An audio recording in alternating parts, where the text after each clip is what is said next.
Hello student, कैसे हैं आप लोग। उम्मीद करते हैं अच्छे होंगे। स्टूडेंट, आज हम क्लास 12th के रिपीटिशन ऑफ द आर्टिकल उप उपपद की पुनरावृत्ति जो आपके सिंटैक्स में है। क्लियर। तो कहाँ कहाँ उपपद, उपपद मतलब आर्टिकल, कहाँ कहाँ प्रयोग नहीं होता है, मैंने वो बताया था पिछले वीडियो में आपको। अब हम बताएंगे कि उपपद का प्रयोग कहाँ कहाँ होता है। ओके, तो आइए देखते हैं हम सबसे पहले पॉइंट पर कि रूल नंबर 1, जब दो या दो से अधिक एडजेक्टिव एक ही नाउन को क्वालिफाई करें तो वे कनेक्टिव एंड से जुड़े हों तो आर्टिकल केवल पहले वाले एडजेक्टिव से पहले आता है। यानी जब दो एडजेक्टिव, ठीक है, एक ही नाउन को क्वालिफाई करें, क्वालिफाई मतलब विशेषता बतलाएं, और वे दोनों कंजक्शन, कनेक्टिव मतलब कंजक्शन एंड से जुड़े हों तो आर्टिकल का प्रयोग केवल पहले वाले एडजेक्टिव से पहले आता है। तो सबसे पहले एडजेक्टिव समझ लीजिए, एडजेक्टिव होता क्या है। And adjective is a word which qualify noun और प्रोनाउन, यानी विशेषता बताने वाला। देखिए, the red and white flowers, अगर हमने रेड के पहले ये भी एडजेक्टिव है और वाइट भी एडजेक्टिव है, और द का प्रयोग केवल रेड के पहले बताए हैं, तो इसलिए इसका मतलब है कि रेड और वाइट दोनों फूल एक ही है, यानी एक ही फूल है जो दो कलर का है, इसलिए हमने वन फ्लावर लिया। क्लियर। आई सा ए ब्लैक एंड वाइट काऊ, मैंने एक काली और सफ़ेद गाय देखी। गाय एक ही है जो काली और सफ़ेद दोनों है। क्लियर ना। नंबर 2 पे आते हैं, जब दो या दो से अधिक एडजेक्टिव भिन्न भिन्न नाउन्स को क्वालिफाई करे तो आर्टिकल प्रत्येक एडजेक्टिव से पहले प्रयुक्त होता है। यानी आर्टिकल को अगर हम दोनों एडजेक्टिव से पहले लगा देंगे तो इसका मतलब वस्तु हो, चाहे जानवर हो चाहे व्यक्ति हो, वह अलग अलग हो जाएगा। जैसे the red and the white flower, अब यहाँ पर वाइट के पहले भी और रेड के पहले भी द लगा है, तो इसलिए दोनों फूल अलग अलग हैं, एक सफ़ेद रंग का है और एक लाल रंग का है। क्लियर।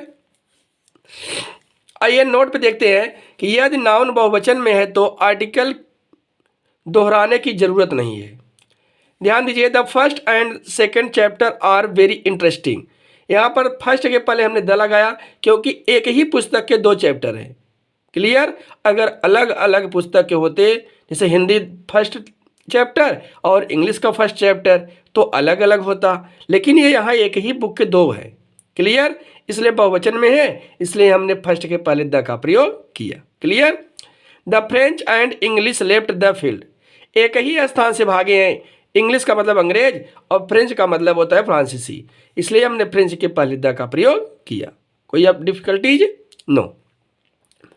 आइए, जब दो या दो से अधिक नाउन्स एक ही व्यक्ति या वस्तु से संबंध हो तो आर्टिकल केवल पहले वाले नाउन के पहले प्रयोग किया जाता है। ये कह रहा है कि जब दो या दो से अधिक नाउन हो और दोनों एक ही बात पर हो, दोनों एक ही चीज़ हो, तो आर्टिकल केवल पहले वाले नाउन के पहले प्रयोग किया जाता है। जैसे the principal and manager has come, principal और मैनेजर आ गए हैं, तो इसका मतलब एक ही व्यक्ति है जो प्रिंसिपल का भी काम करता है और मैनेजर का भी। The secretary and owner of the company has come, अब यहाँ पर कंपनी का जो ओनर है और सेक्रेटरी दोनों एक ही व्यक्ति है, इसलिए यहाँ पर हैज का प्रयोग हुआ। क्लियर। आइए रूल नंबर 4 पर देखते हैं, जब दो या दो से अधिक नाउन्स अलग अलग व्यक्तियों या वस्तुओं से संबंध रखते हैं तो आर्टिकल प्रत्येक नाउन से पहले प्रयोग होगा। तो हम देखते हैं कि अगर दो ही व्यक्ति हैं, दोनों अलग अलग हैं, दोनों अलग अलग वस्तुओं से संबंध रखते हैं, तो हम प्रत्येक नाउन के पहले आर्टिकल का प्रयोग करेंगे। आइए एग्जाम्पल देखते हैं।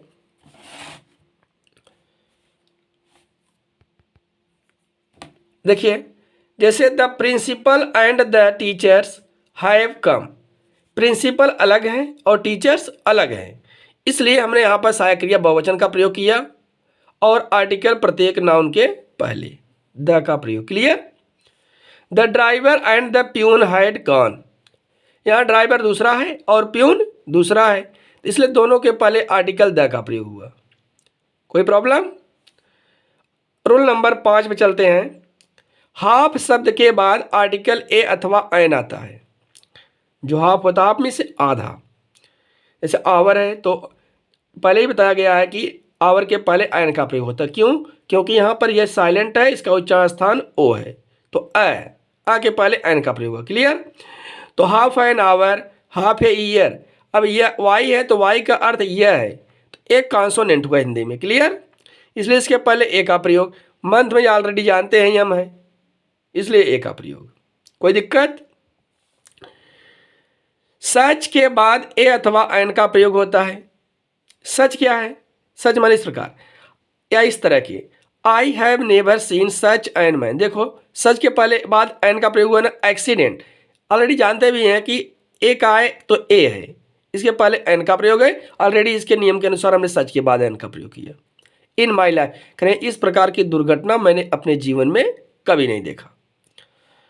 सी is interested in such a things. अब थिंग में टी है तो ट होगा, इसलिए ए का प्रयोग हुआ, लेकिन हमने इसके अनुसार लगाया सच के बाद। तो समझ आइए कि यहाँ पर वह इस प्रकार की वस्तु में बहुत रुचि रखती है। यदि विशेषण से पहले सो आए, विशेषण में समझते हो ना, एडजेक्टिव आए तो विशेषण तथा संज्ञा के बीच में आर्टिकल ए अथवा एन का प्रयोग होता है। जैसे Halku had no sleep in so cold a night. Halku इस तरह की सर्दी के रात में सो नहीं सका या सो नहीं पा। Brutus face so furious and army. देखिए आर्मी के पहले एन का प्रयोग और नाइट के पहले ए का प्रयोग। Clear student? आपने सुना होगा कि हल्कू वाला पार्ट क्या है, हाई स्कूल में पिछले आपकी जो पुरानी बुक थी उसमें था, ऑन ए विंटर्स नाइट में। और ब्रूटस ये तो आपके इंटर में है, जो आपका अब क्या था वो, अरे नाटक की बुक जूलियस सीजर में, पुरानी बुक में। आई बात समझ में ना? तो स्टूडेंट आज हम आपको रिपीटेशन ऑफ द आर्टिकल यहीं पर समाप्त करते हैं, जो आपको एक ही पार्ट में बताया गया। वेरी इंपॉर्टेंट है ये, आपके सिंटेक्स 2 नंबर निश्चित रूप से पूछा जाए आपको एग्जाम में। आई बात समझ में? इसलिए इसको अच्छे से पढ़िएगा और ध्यान में रखते हुए। क्लियर? Okay, thank you.